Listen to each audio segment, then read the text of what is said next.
Okay. So I'd like to call this meeting to order, March 25th, 2024, and recognize that we are gathering on the traditional territory of what is now known as the Comox First Nation, and we are grateful for their collaboration and grace as we govern here. Sorry, I'm really distracted by the fact that my laptop has died and all my notes are on there. So Neil's going to keep working on that while we continue. So could I have a motion to approve the agenda, please? So move the agenda. Second. Second, thank you. All in favor? Thank you. And minutes. Adoption of minutes. Second. Thank you. All in favor? And receipt of the Heritage Committee minutes and roundtable minutes. Move receipt. Thank you. Second by Barecki. All in favor? Councillor Barecki, sorry. And delegations. So we have Comox Valley Against Genocide here. So one or however many of you could come to the podium, to the mic. You're welcome to sit or stand, but you just need to speak into a mic so that people can hear you who are listening online. Can you hear me? Yes. Thanks, Heather.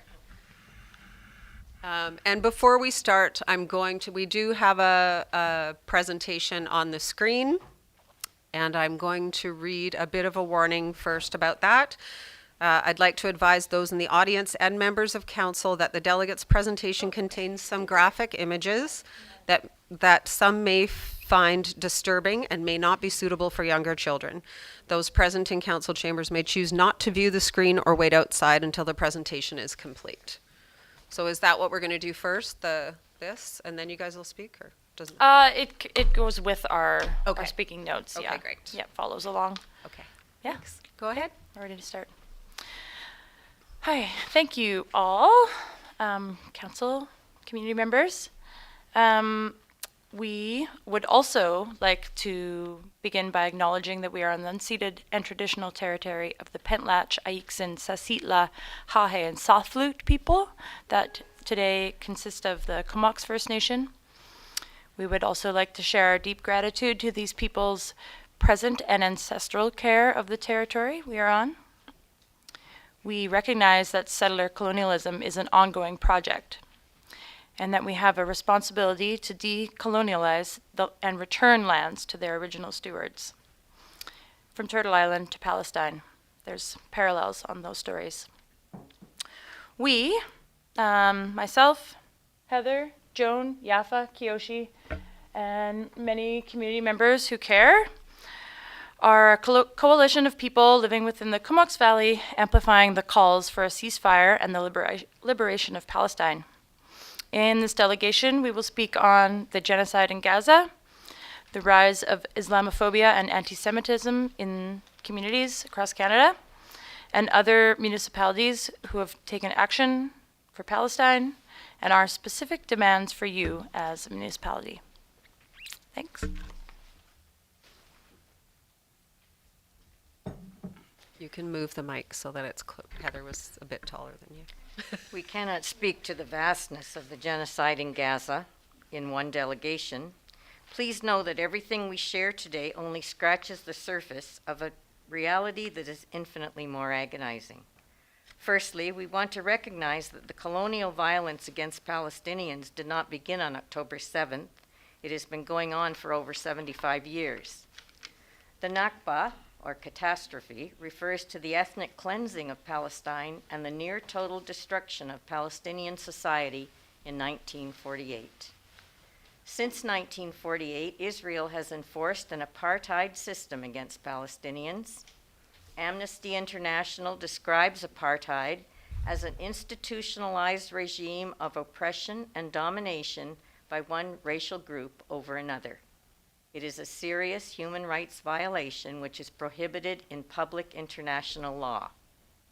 Amnesty International's extensive research and legal analysis, carried out in consultation with external experts, demonstrates that Israel enforces such a system against Palestinians through laws, policies, and practices. Acts of apartheid against Palestinians include unlawful killing, torture, forcible transfer, and the denial of basic rights and freedoms. In the past 5 months, we are witnessing the undeniably cruel collective punishment of the Palestinian people. Lives are being senselessly taken at a distressing rate. Civilians are being bombed, displaced, shot, and starved. The International Court of Justice has made it clear this is a genocide. The Israeli government and military have control over Gaza's food, water, electricity, medical supplies, and movements. Canada's December 12, 2023 vote in favor of a ceasefire resolution at the UN is not enough. Canada still holds a consistent arms trade relationship with Israel. Shockingly, Canada approved $28.5 million worth of military exports, aircraft, explosives, ground vehicles, between October and December 2023, just under 3 months. The Trudeau government cut funding to the UN's Gaza agency without any evidence to back Israel's claims against UNRWA.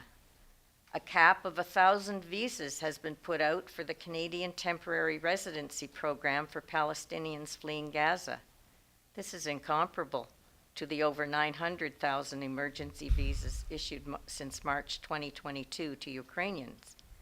Canada continues to refuse to endorse South Africa's genocide case against Israel in the International Court of Justice.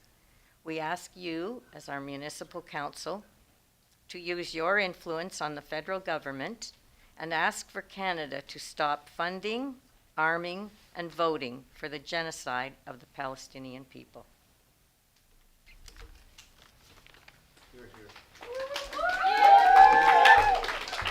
Hi, hey guys. So we're not going to do cheering in the middle of the presentation, okay? If I can just ask you to stay calm and quiet while we do the presentation, and then you can have an opportunity to applaud after everyone's done speaking, okay?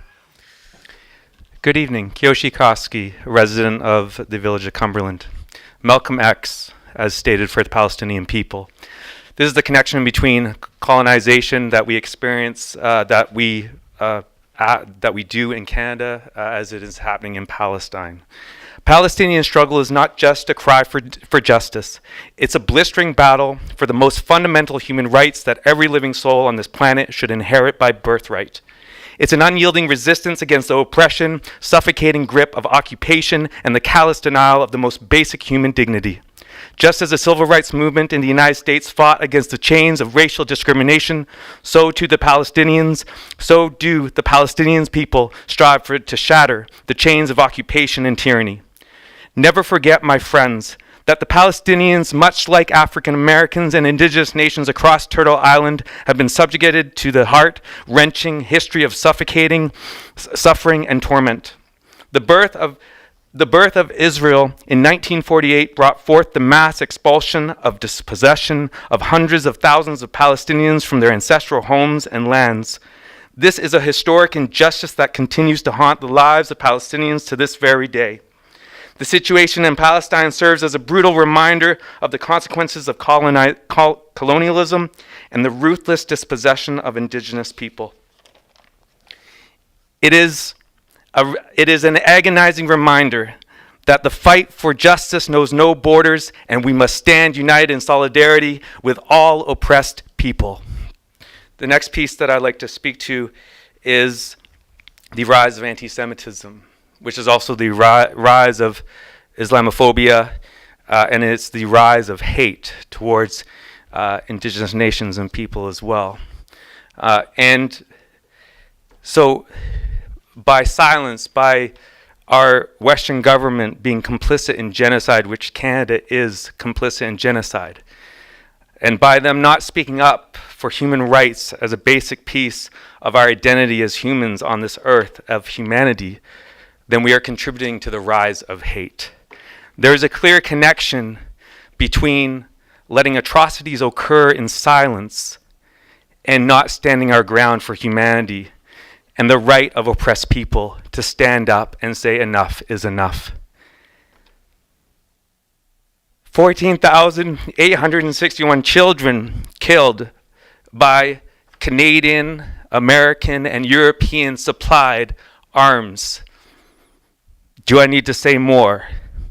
When we allow these things to permit, then we allow the rise of anti-Semitism, we allow the rise of Islamophobia, and the rise of hate among each other.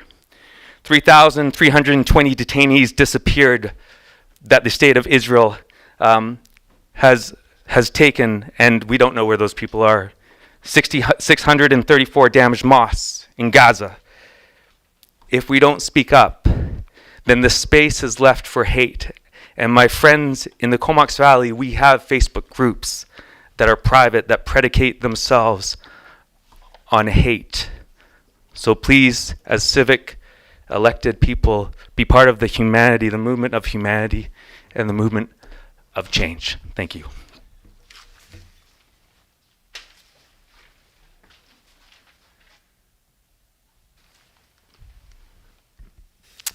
Hello, my name's Yafa. I'm a Palestinian Canadian. I'm super bad at public speaking, but I will do this. It's okay, you're among friends. You can sit if you like. Use the other mic. I'm good. Okay. Municipalities who have voted to support a ceasefire.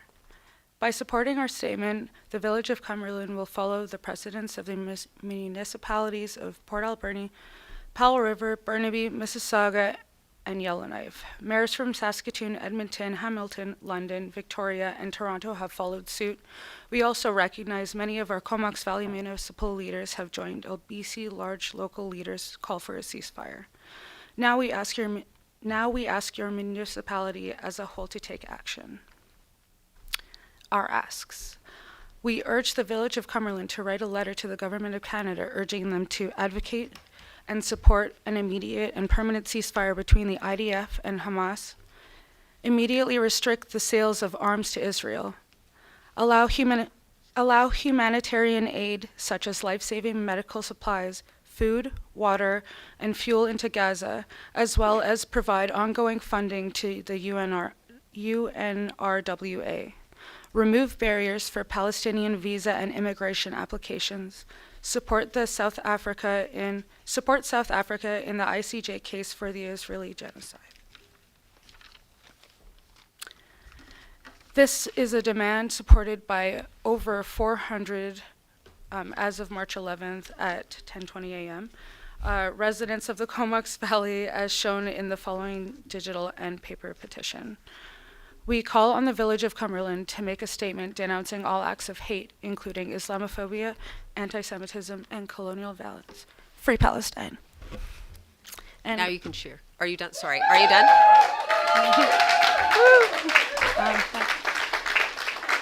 Can I say one thing? Yeah.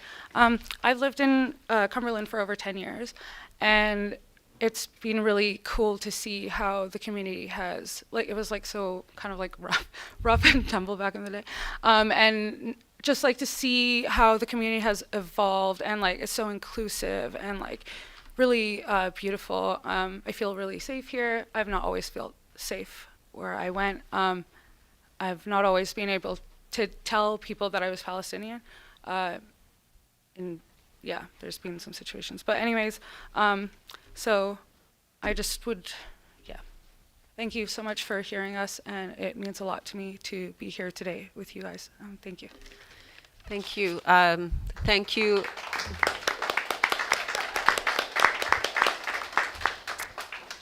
So thank you all for being here, and thank you for maintaining decorum in the council chambers and for speaking so well to this issue. I think most of us have already signed the petition, but we appreciate the presentation and the requests you've made of us. And I'll just go around and see if council has any comments or questions for you. Go ahead. Yeah, I completely support you guys and just applaud your efforts. Thank you for coming. Yeah, thank you guys very much for coming out.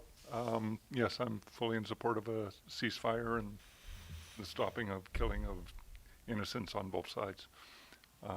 And I was happy to see the NDP's motion in Parliament the other day and Minister Joly committing to stopping arms to Israel for now. So. There's already been a bunch of approved, millions of dollars of approved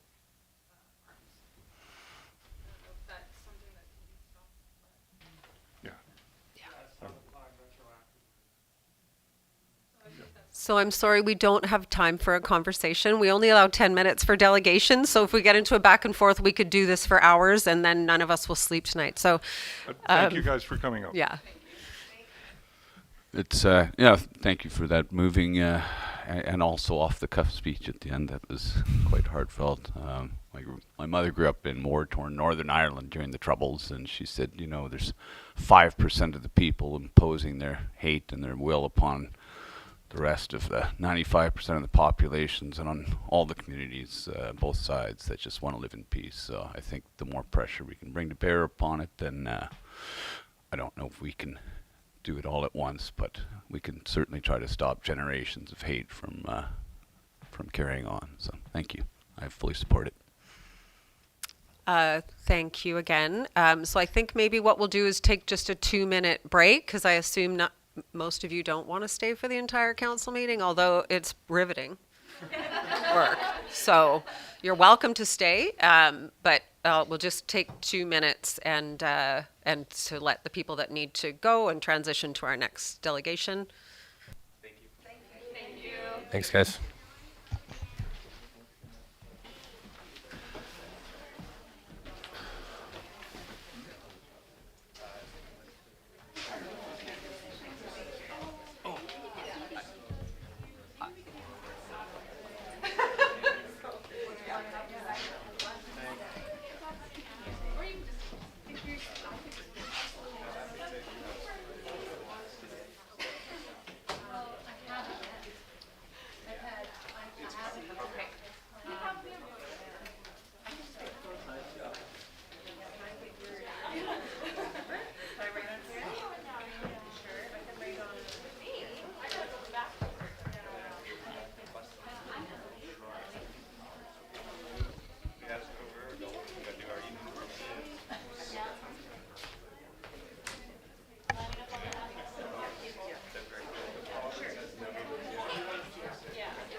Keeps beeping and flashing, and just I'll get a logo for a second, and then it'll die.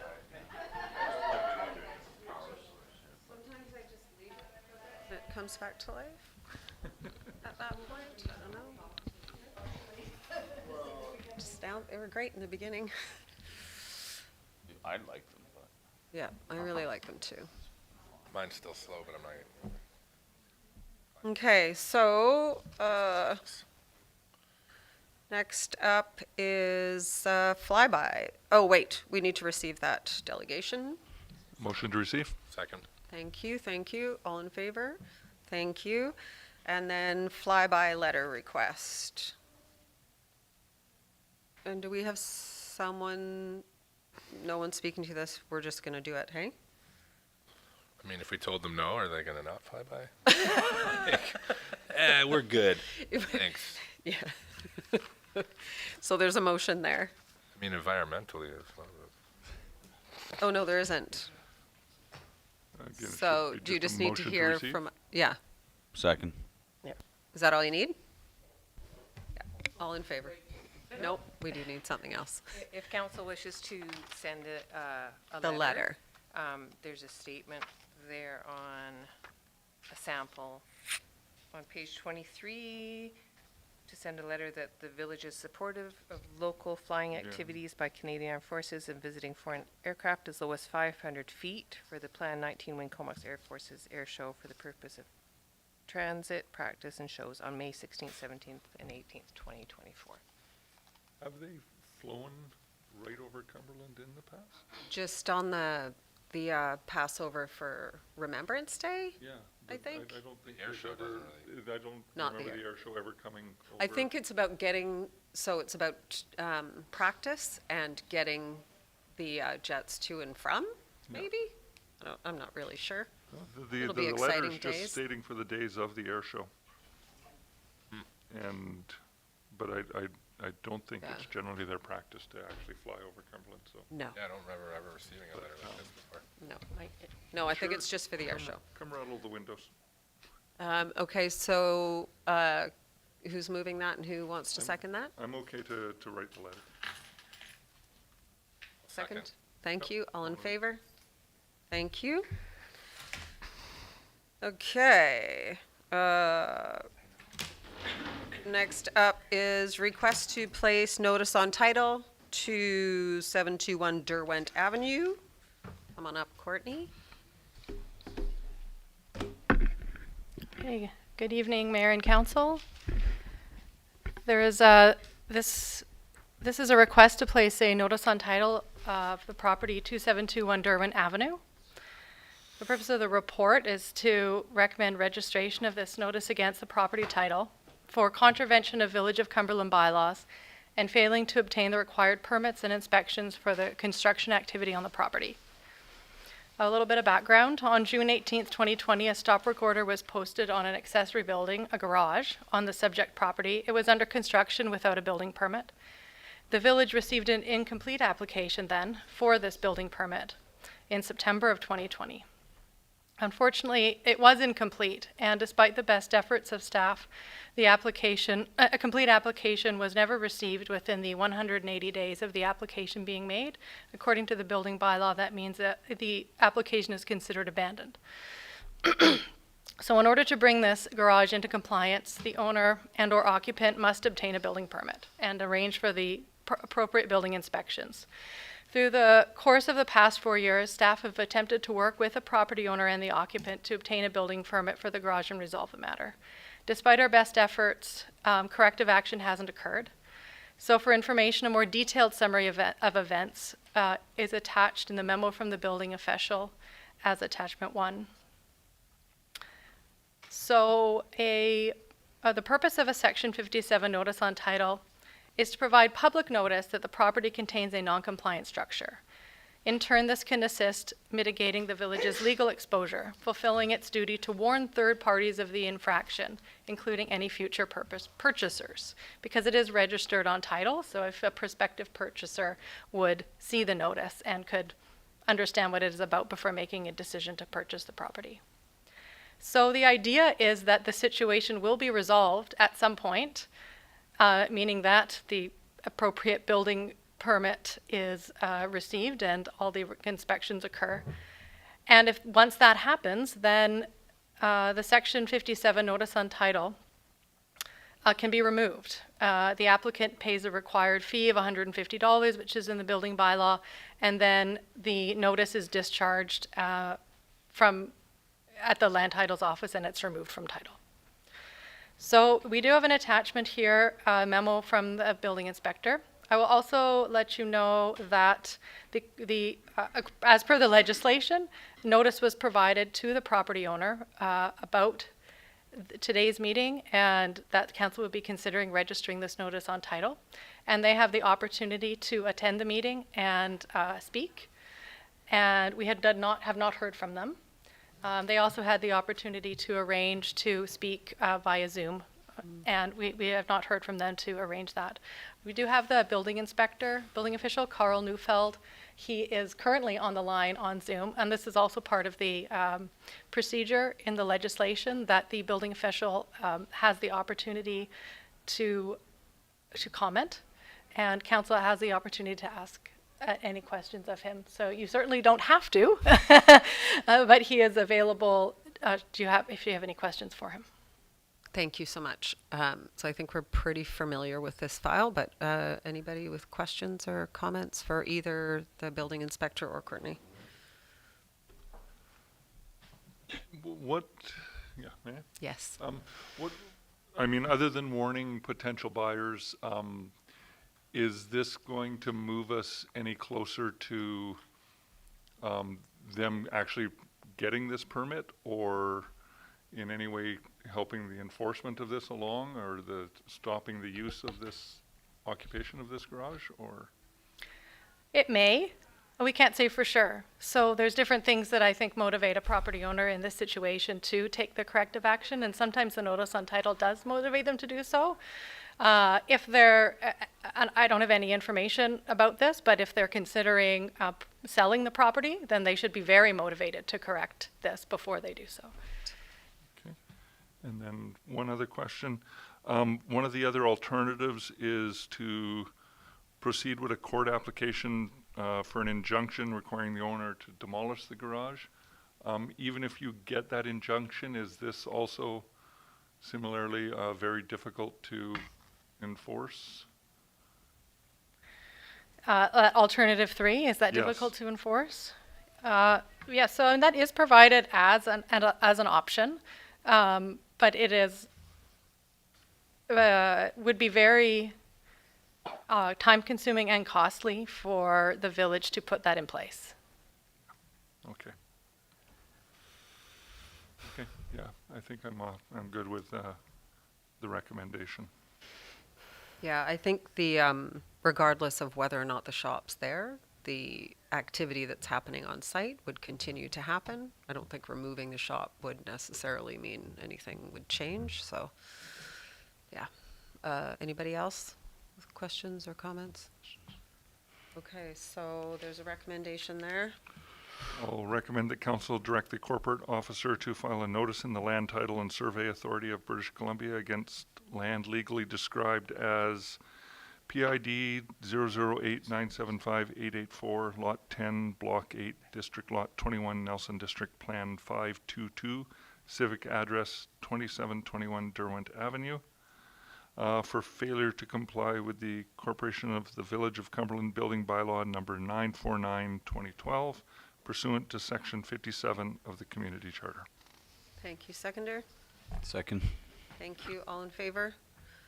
Thanks, Courtney, and thanks to Carl, who was here in the land of technology. And Thanks, now he's Carl.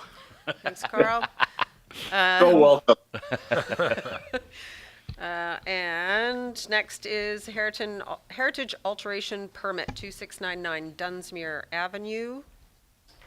Seamus, come on up. There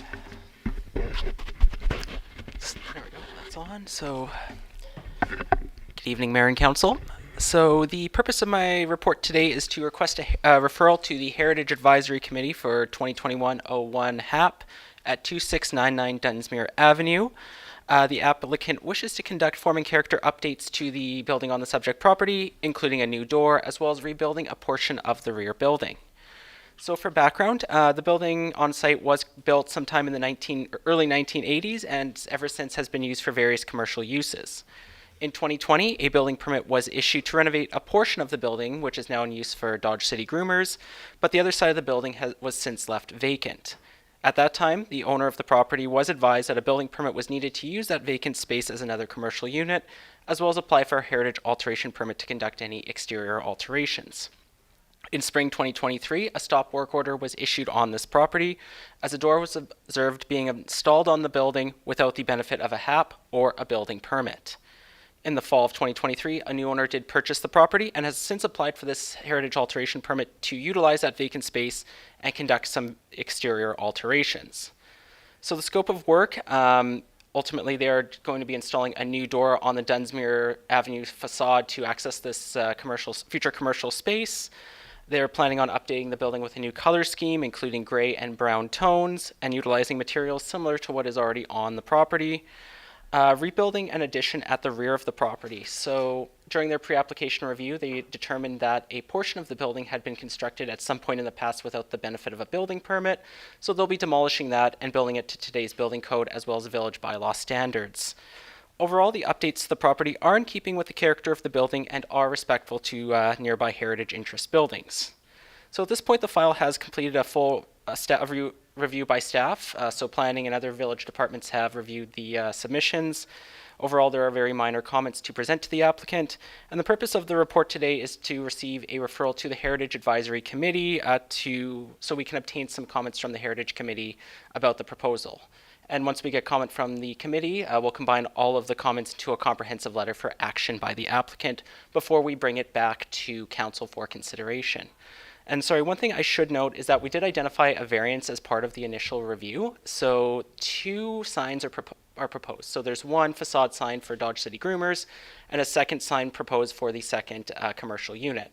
Under the zoning bylaw, you're only permitted 1 facade sign. So what'll happen is we'll need to do a variance just to permit 2 facade signs. And that'll all come together to council as one big package once we're ready for that stage. And of course, at that time, there will be the usual DVP notification process. And one thing I will note too is just with regards to the public information meeting, which can occur for a heritage alteration permit. Since the scope of this proposal is limited to a refresh of the existing facade and reconstruction of what's already there, staff recommend that a public information meeting for this heritage alteration permit is not warranted. So that's the end of my verbal report. So if you have any questions, I'd be happy to answer them. Thank you. Thanks, Seamus. Any questions? I'm looking forward to hearing what the Heritage Committee has to say.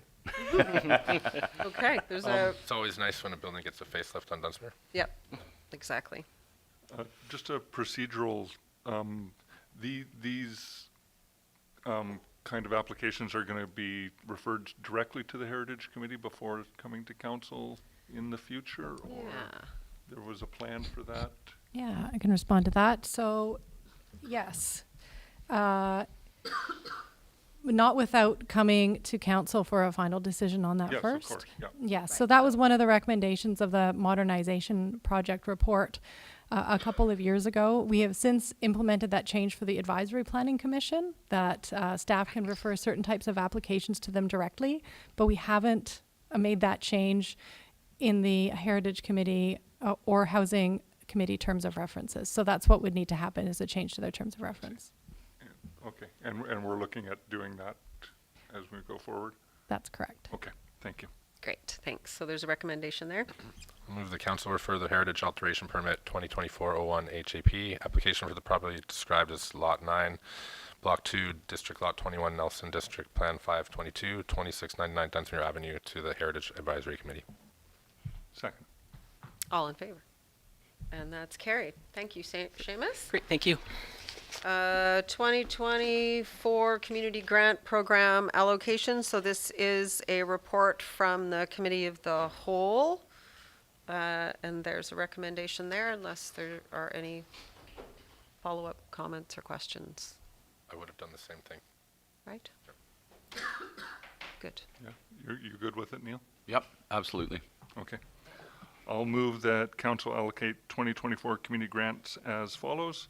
$3,000 to the Beaufort Family Health Society for a new defibrillator, $4,000 to the Comox Valley Child Development Association, and $2,000 to the Rotary Club of Cumberland. Second. Thank you. All in favor? And that's carried as well. Communication strategy, and this was also presented at the last Committee of the Whole. Questions, comments, or the recommendation? I recommend the council approve the additional, were you had? No. Oh, okay. I recommend the council approve the additional expenditure of $3,000 in the legislative services advertising budget to be funded through general financial stabilization reserve, and that council direct staff to bring forward an amendment to the adopted 2024 to 2028 financial plan bylaw to reflect this expenditure. Second. Thank you. All in favor? All over it today. Excellent. Number 2, dam. Rob, come on up.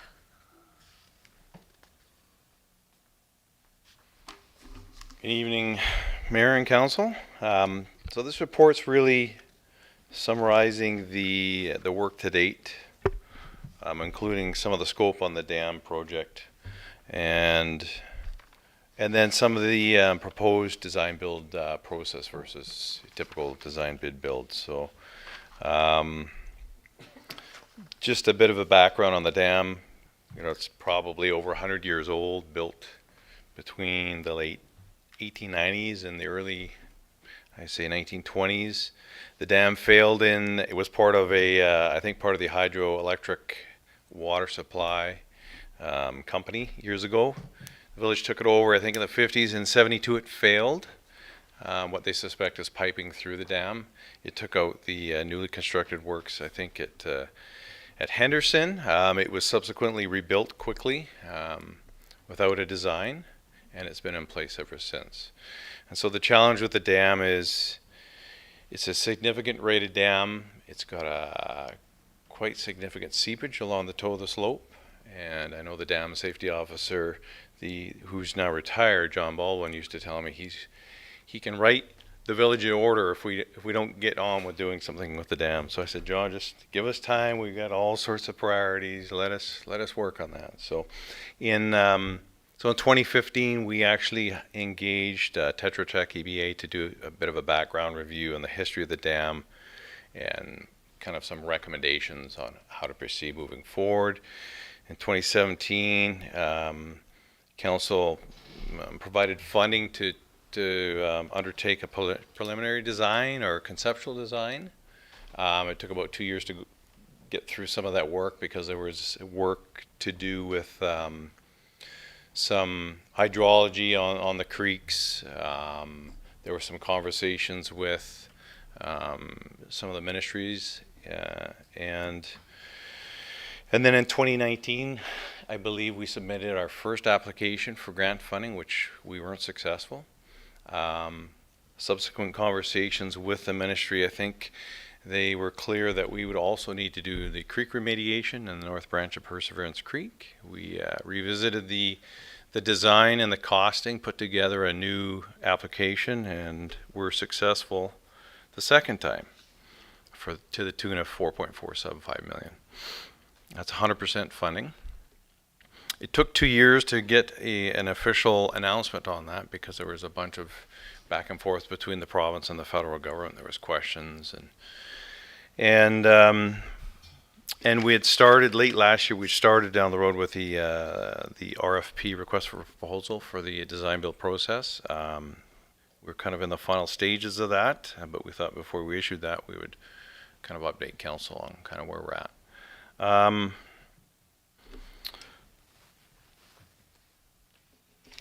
Last year we also undertook some stakeholder engagement. We hired Tim Ennis to engage with CVRD staff, the Mosaic staff. We kind of give them kind of a high-level overview of some of the recommendations from the concept design, and then we met with KFN to present kind of the idea, the concept idea, and then we had some feedback from them. Couple concerns. One was to do with the any heritage significance in the area, which we've kind of sussed out, and then the second one was just they would like a response on, I think, the pros and cons, the benefits and disadvantages of the project as it relates to KFN. So that's still to be provided to the band, and then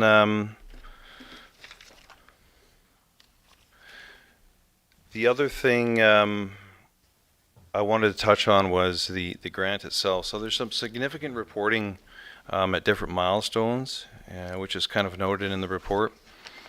Now, the plan is to actually include this in the RFP so that the design engineer can assist the village with some of this reporting, because it's beyond our capacity and understanding when it relates to the dikes and some of the environmental impacts and stuff that they're looking for. So we will we'll work through those requirements as we progress through the project and get to those milestones of up to 10%, 25, 50, and 90% payment. And then just a quick review of the construction management process. So most projects, 95% of the time are a design bid build. So you design a project, you get the costing, you get engineered estimates based on that. You put it out for bid.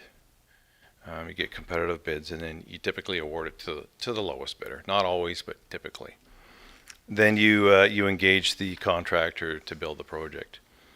It takes longer. It's a longer time frame for that process versus a design build, where you have one owner who engages, typically it's a contractor who engages a design engineer. They work together as a team, submit a proposal to the, or a response to the RFP. And there's some advantages and disadvantages. Some of the advantages, one of the advantages is you can actually speed the project time up. So in this specific case, we have the creek remediation that needs to occur before we do the dam work. And that's so we can send all the water down the dam depending on the time of year when the dam gets reconstructed. Typically, you try and do your work in the summer. Specifically for the creek, it's going to have to be during the dry season when there is no water.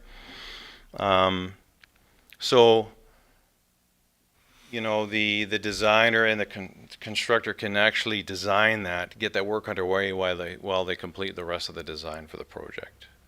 So there's an advantage there time-wise.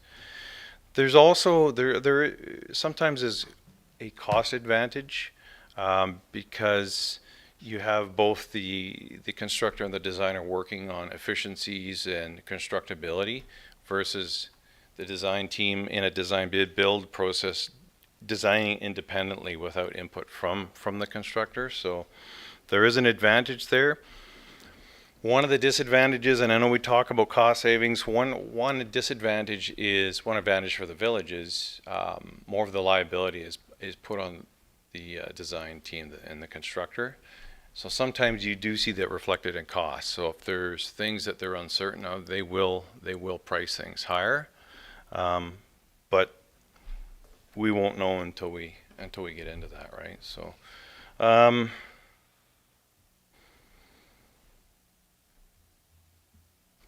mean, I've got some disadvantages there. I don't know. This isn't a super detailed project, so it's not like the wastewater project. We're rebuilding an earthen dam. It's got a low-level outlet. It's going to have a spillway. There needs to be a spillway still down the north branch of Burservins Creek. There needs to be some kind of creek crossing. It's not super technical. So, you know, the design, I think the design build process was kind of thought to be the suited method moving forward with this. And I think our, I mean, the team here, that was the thought, and I think it was confirmed through discussions with our consultant as well, our procurement consultant. It's kind of on the bottom end of the threshold when you go to design build, so he thought it made sense. And so we've been working through the RFP, as I say, and yeah, hopefully get this out shortly and kind of get things underway. So I don't know if there's anything else. I mean, everything's kind of summarized in the report there. I don't know if there's anything else I really need to touch on, but I'd be happy to take any questions. Questions? I've got a few. What are the you say this is 100% funded, but given the inflation we've seen in just wages, manpower, materials, everything, this $4.5 million was how many years ago that this funding was, this amount was? 2019. So 5 years, this number's 5 years old. Mm-hmm. So what are the chances this number's anywhere near accurate? Sorry, 2020. 2020, 4 years old. Yep. What are the chances this number's anywhere near accurate? I mean, there was a large contingency built into it because it was based on a concept plan. So my recollection, I shouldn't say anything. I'm thinking it was a 50% contingency, maybe 30. There's a chance, obviously costs have gone up. And so I think there's probably an opportunity within the project to find some savings, you know, work with a landowner on potentially sourcing materials locally, stuff like that. Still to be determined what they can offer, but you know, I think the goal is to work within the budget that we have, right, and come up with a successful project.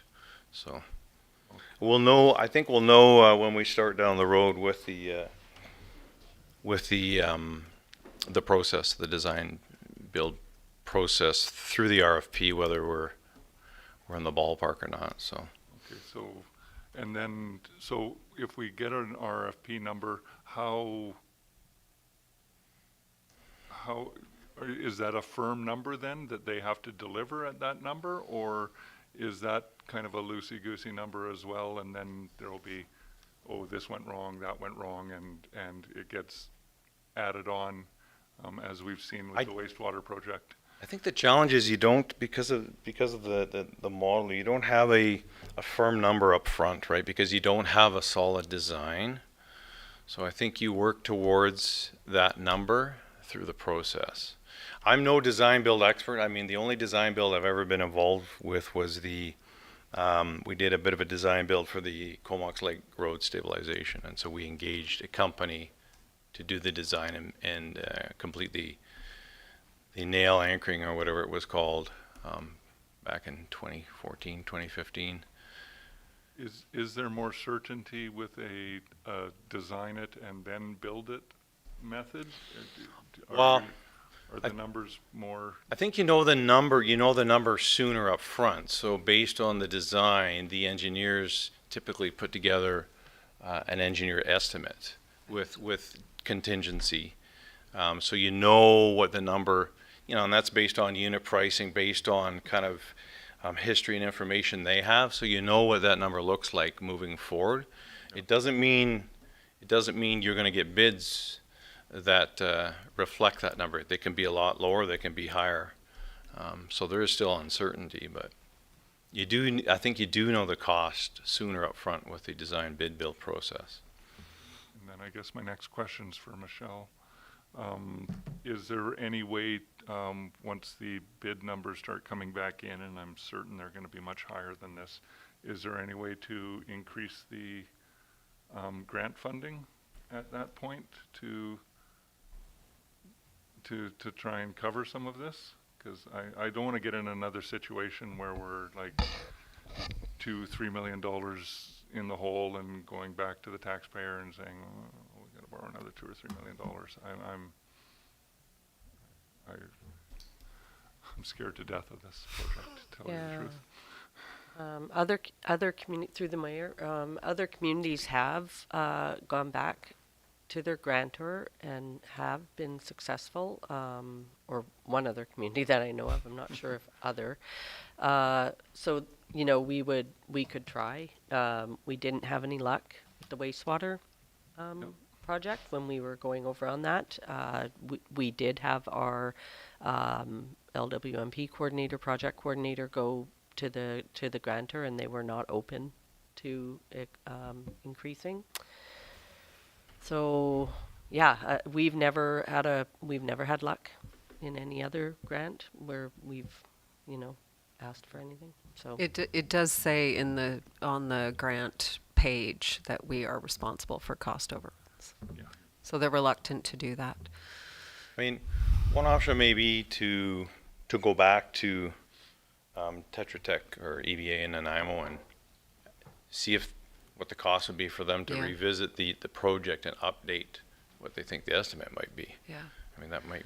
So, did Provide you have some- more questions? No, I'm interested in Yeah. this. Might provide in this comfort or idea. discomfort, right? So can I add my question before we talk about that opportunity? Because I'm quite concerned that one, that we could go overrun again, and that and also given that we are several years into drought, it seems like a missed opportunity not to raise the capacity of the dam while we're up there doing all those works. So I wonder about going back to Tetra and rescoping that to add some capacity, some storage capacity, even if that's nominal, analyzing what that cost is, and then potentially going back to the funder and saying, okay, we want to do the project, but because of this, and using all the things, climate change and all of the province is giving money for climate adaptation. Like, I just feel like there's an opportunity for us to add some money through rescoping to get that capacity. I think one of the challenges is, and we'll explore this more through the design process. One of the challenges is there's a limited license on how much water we can impound in that particular dam. I think it's just under 60,000 cubic meters, which is it's not insignificant, but it's small compared to, say, like Stevens Lake or Allen Lake. I think it's, you know. So I think from a license perspective, it's challenging, and I just don't know what other constraints there might be there. If you raise the level, you could impact trails and other sensitive habitat. I'm just not sure, right? So it's definitely something we can look at, but I'm Yeah. Isn't it quite close to just spilling out the back end of the lake anyway? If you raise the level on that, won't it just, there's an alternate spillway at the back of the lake, isn't there? There is, and that's always been in existence. I think it was to control the amount of flow down Cumberland Creek and divert everything out to the north branch of Perseverance Creek. So I mean that's reflected, you know, when you look at the licenses. There's a control structure there. You know, back in the 1920s, it's noted on drawings. Yeah. Wouldn't that limit how much you could increase capacity? Well, it used to be 2 meters higher. No. The licenses must be for more. Yeah, well, it could be. I mean, I suspect they probably lowered the dam somewhat when they rebuilt it in '72, and it's definitely something we can look at. Excuse me, as part of the design process. You're talking about flows versus impoundment. So we're only allowed to hold so much water in that dam, and then we have licenses for water usage. I go back to 1898 as well. So.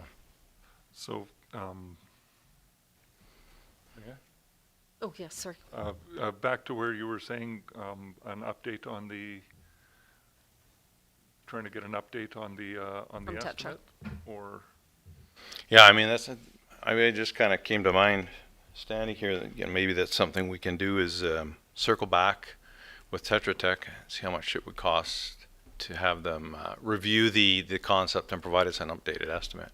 I don't think it's that much effort, but definitely something we can explore as staff with them if that's council's wish. yeah, I'd like, before we proceed with sending this out, I'd like a much better idea what it's actually going to cost. Yeah, and I think, let's ask them to add retention capacity and also the request from the stream keepers to keep a trickle, not fish flows, but just a trickle, and what that looks like along with hydro.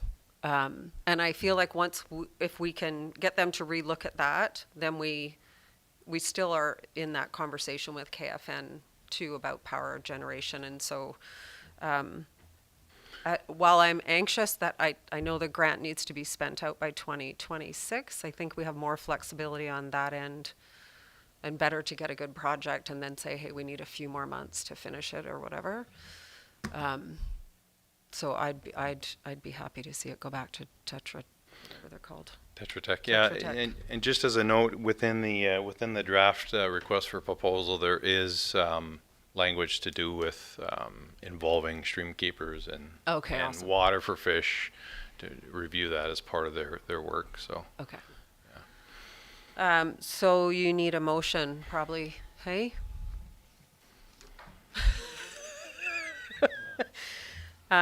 So something like council direct staff to review the scope to include increasing storage capacity and trickle for fish with Tetra Tech. Does that make sense? And receive updated yes. costing Yeah. for the project. Cost Cost estimate. estimates, An yeah. updated cost estimate for the Yeah. project. Yeah. And we can talk to Josie about that on Thursday when she's here.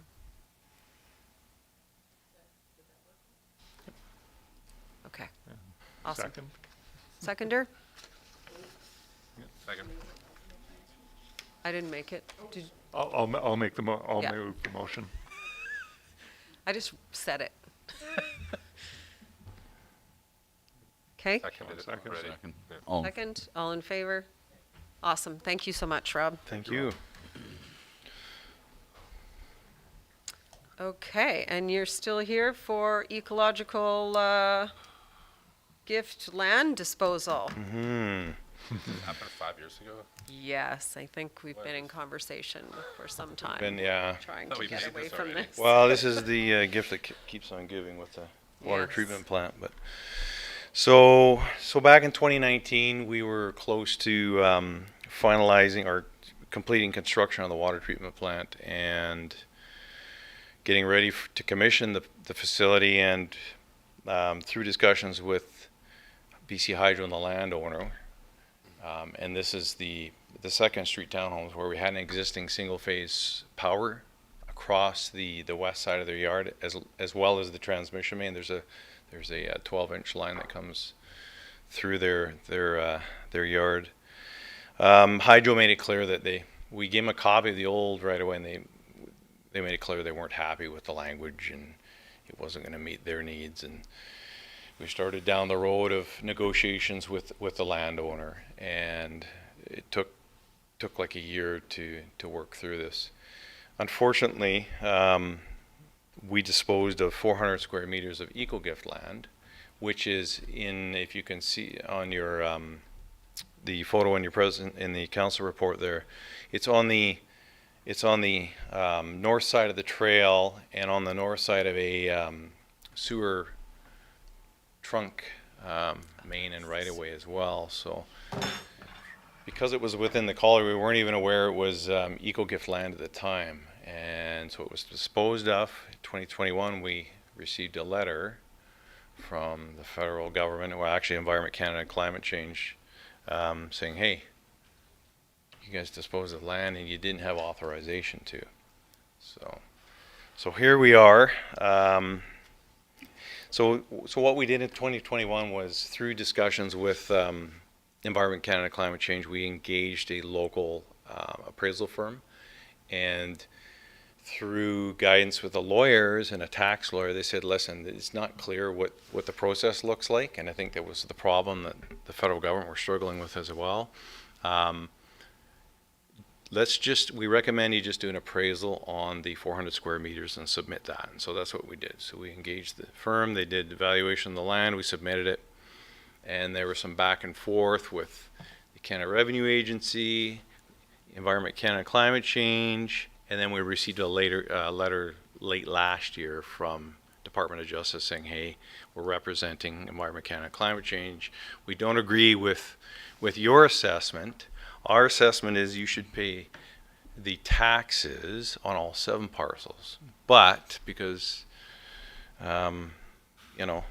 it's onerous, we also agree that you should just maybe pay on the 1 parcel, which is where we're at. I mean, it's challenging, right? So we re-engaged some legal support and a tax lawyer as well to kind of help us through this process. And the bottom line is we could fight it further. The probability is we would lose. It's a high probability. I mean, it's the Department of Justice. I feel like we're not up for that fight. And if we lose, we also pay the legal fees, not only our own legal fees, but the legal fees for the federal government as well. And so the recommendation from the lawyers is you should probably see if you can find some funding, pay it, move on.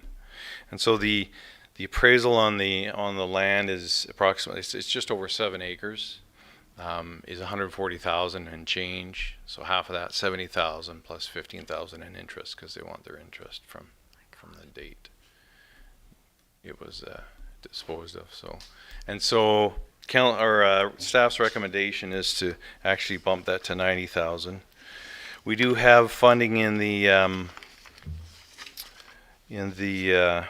I took my glasses off here so I can read. The water stabilization reserve. Mm-hmm. And because it's water related, we're just recommending that it come out of that reserve. Okay, questions? I understand we've also found a way to figure out where all those eco-gift lands are and put it on the title or something, so we don't. And so that's one of the final notes there in the main part of the report is we really need to note it better, maybe even something on title, right? So nothing was ever noted on title, Yeah, nothing in our GIS system. So, Yeah, that so was. staff will work to identify those properties so this doesn't happen again. Yeah. Thank you for that. Yeah, that's where the original mistake on this was made, was when that wasn't registered on title at the acquisition of the land.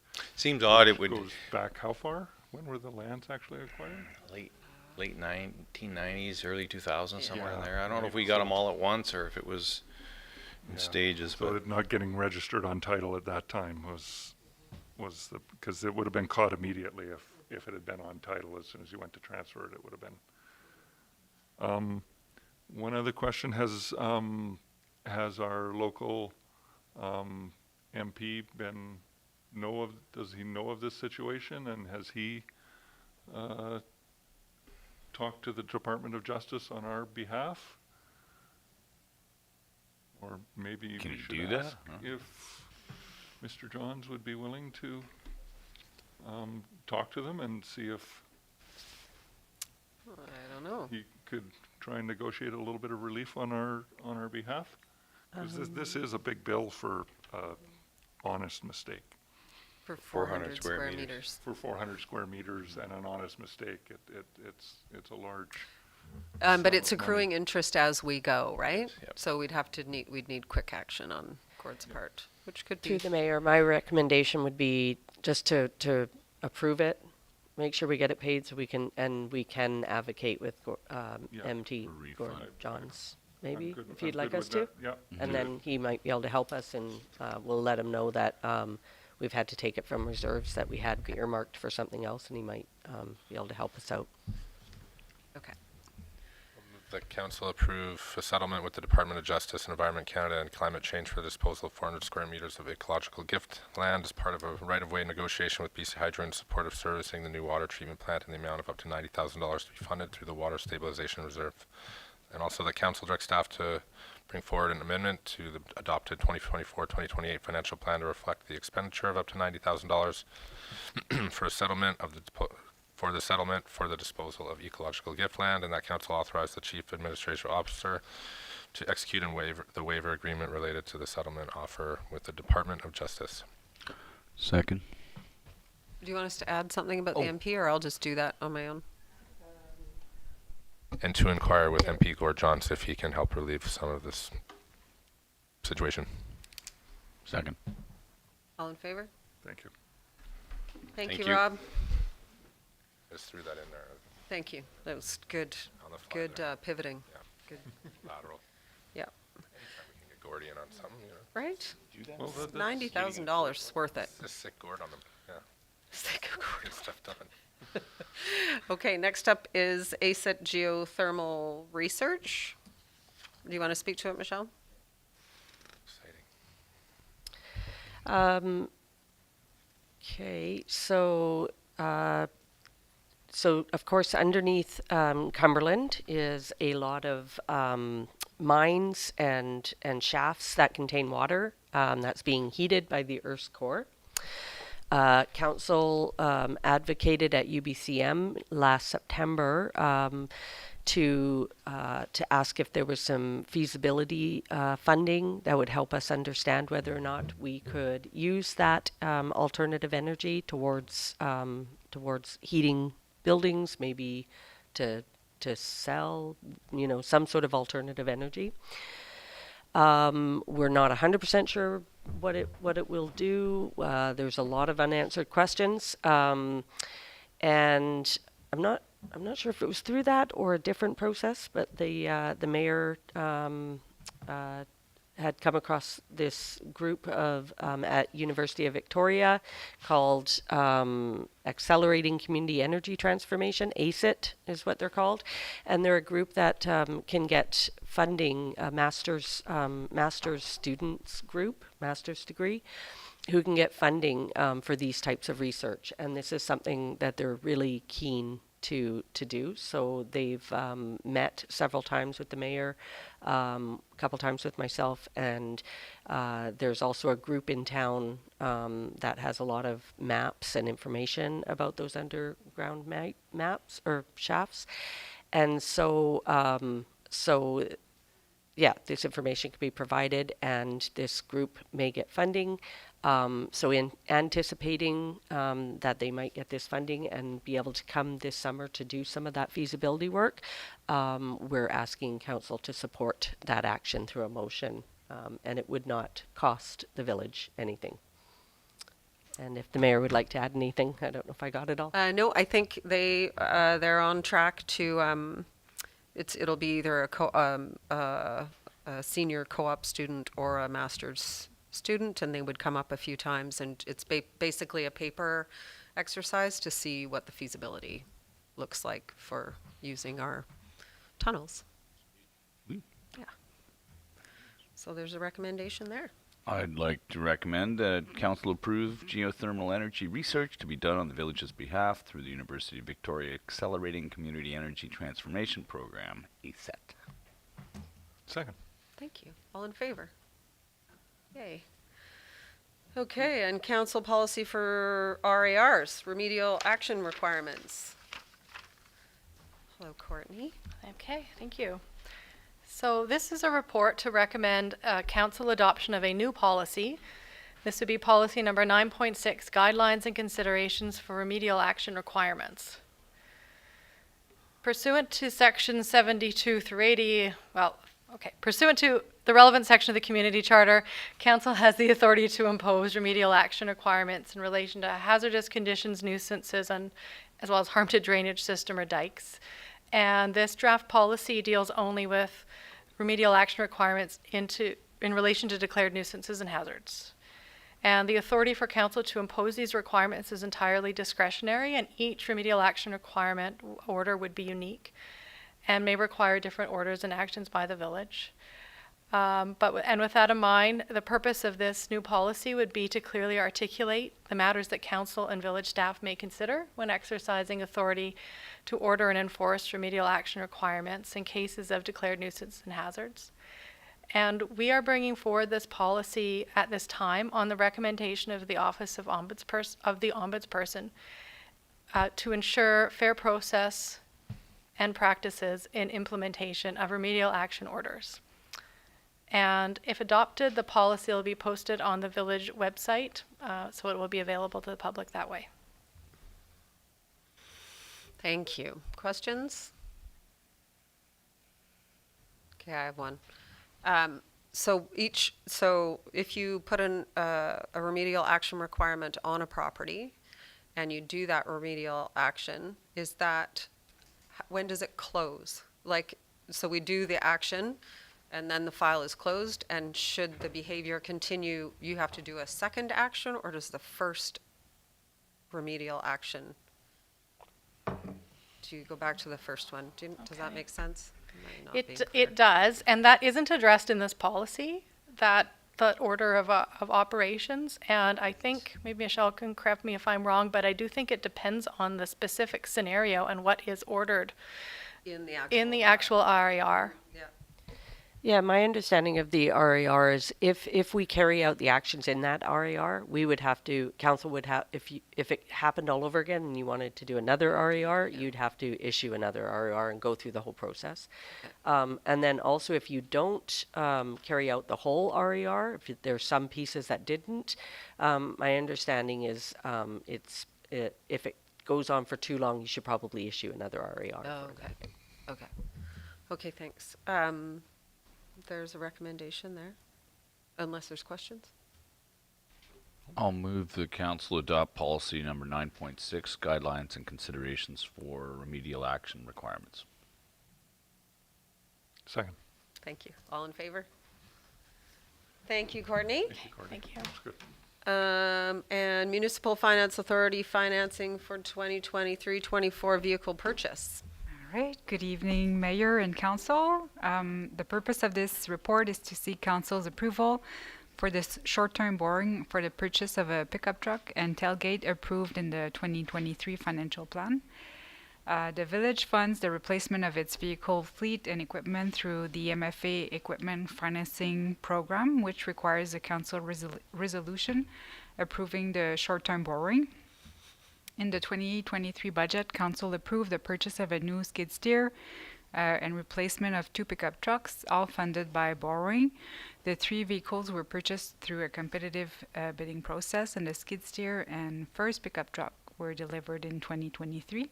Our first equipment loan was completed in December for those 2 vehicles for an amount of just under $205,000. A lift tailgate was purchased for the second pickup truck delivered in January 2024, and there is enough money in the approved 2023 budget to cover for the cost of the tailgate, but it wasn't included in the original request for financing approved by council in September 2023 for $272,500. Hence, this new request for financing in the amount of $77,215 for the second truck and tailgate. Staff recommends council to approve this short-term borrowing to fund the purchase of the second pickup truck and tailgate. Thank you. Questions? Just, so this is coming back to us. We approved pretty much all of this, and it's just a slightly larger amount. Is that why it's come back to us, or because there was the tailgate was added? Correct. Actually, I should have asked when I came in September. The request should have been to borrow for the full amount included in the budget, which was actually the price for the 3 vehicles. But there was a bit of money left, which has been used to buy a tailgate, which is still within budget, but has not been approved for borrowing at the time. So here I am today for a couple $100,000. So I thought we had staged the vehicle purchases, so one to happen in 2024 and then the rest to wait for electric vehicles? I think it's correct. Those were in the budget for 2023, and I believe now the ones included in 2024 are electric. So there's how many more coming? Is it just I can't remember now. Just one this year and a van. Both electrical, and I believe there's another maybe pickup truck next year in 2025. I can't remember. I would have to get back to you. Can I just update? So the purchases in 2023, they were replacements, and then one of them was supposed to be a new vehicle, Right. and council chose to only replace, not to buy new vehicles. To replace the old to only ones. replace, and not to dispose of the vehicles, but to use those for the new wastewater, and then in 2024 to actually buy the electric vehicle for the wastewater, and then you can dispose of those the Okay. vehicles. So are these used vehicles we're purchasing for $70,000 and $80,000? No, they're new. They're new, yeah, but replacing older. Replacing ones. older vehicles. Okay, so my concern is we just spent $150,000 on 2 vehicles, and you can buy 2 electric trucks for just over $100,000 and never pay for gas or maintenance or oil changes or anything.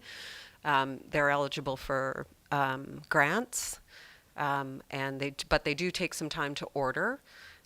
So we need to get an order in for a Lightning now for when we need it, because we just really overspent because we went with gas again.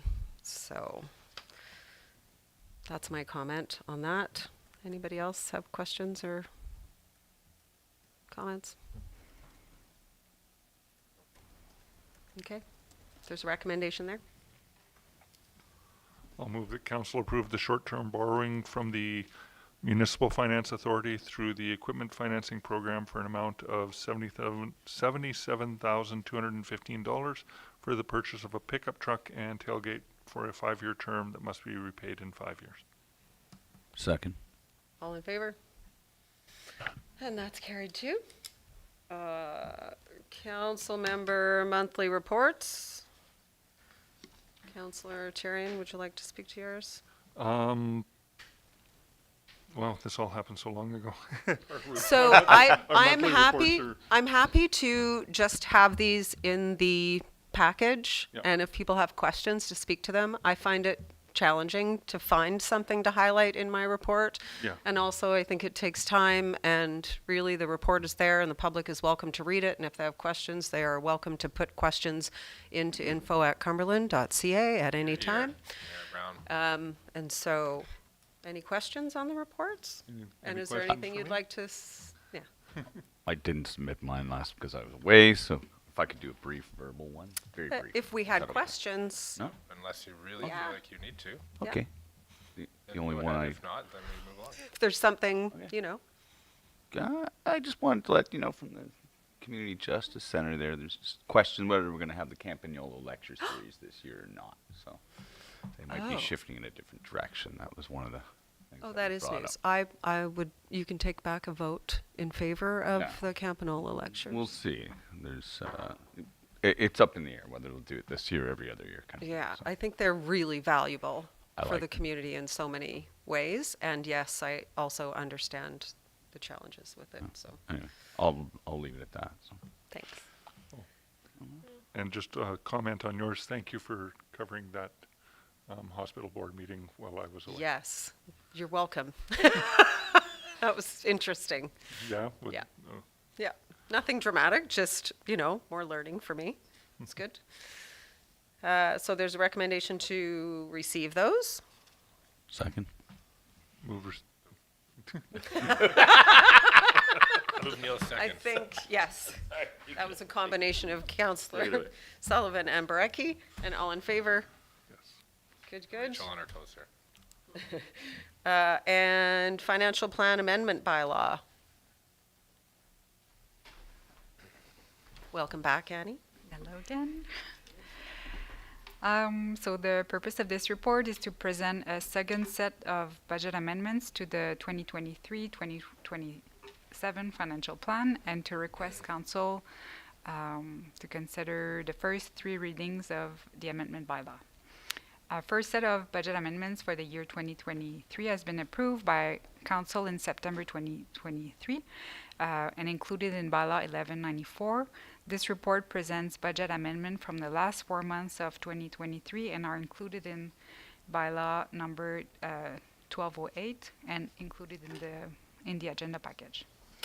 An adjustment is included for an additional almost $98,000 of stabilization funding from Water's Financial Stabilization Reserve to balance the water fund in 2023. This is required because the 2022 water user fee revenues were inflated by $118,000 due to a significant water leak included in the Q4 2022 water billing. The billing has been reviewed and corrected in Q1 2023 as permitted in the water rates bylaw in the case of an abnormal water consumption caused by a leak. 2022 approved budget included $100,000 of water stabilization funding, which was not needed due to higher revenue recognized in 2022. And this funding is now required in 2023 to balance the water fund, as municipalities are not authorized to present a deficit. Staff recommend that council give first, second, and third reading of the 2023-2027 financial plan bylaw number 1208, 2024. Thank you. Questions? I'd like to give first, second, and third reading to the 2023-2027 financial plan amendment bylaw number 1208, 2024. Second. All in favor? There you have it. Thank you. Okay, no notices, motions, or announcements, so question period. Bella, do you have any questions? I think the project, I think the idea of the UVic student coming up here to do the hydrothermal research is very interesting, and I'd say that cooperation with a student doing a master's paper is important. However, I would say with the amount of fault lines and that sort of thing, and the fact that our town, unlike a lot of Scandinavian cities and towns, is not actually already set up for geothermal energy, I would say that in actual feasibility for the village itself, I would say that it's obviously you should go with the paper, and that's a great thing. But I would just I'm curious if council would consider maybe looking into other ideas of electricity while she's here, albeit her project is on hydrothermal stuff. We just have a lot of fault line stuff here, so I would say maybe looking at biofuels as well as water wheels and stuff as well. Nice. Thank you for that feedback. Yeah, we'll see what comes out of it. I think that's yeah, I just think it's worth exploring. There are other communities that are using their mine tunnels, and I think it's a really great link between our history and our future. Yeah, so hopefully it works out to something. Any other questions? Nothing online? All right then. Thank you for your question. We don't get many. So. Yes, thanks for coming. So we need a motion to adjourn then. My time to shine. I move adjournment. Thank you. All in favor?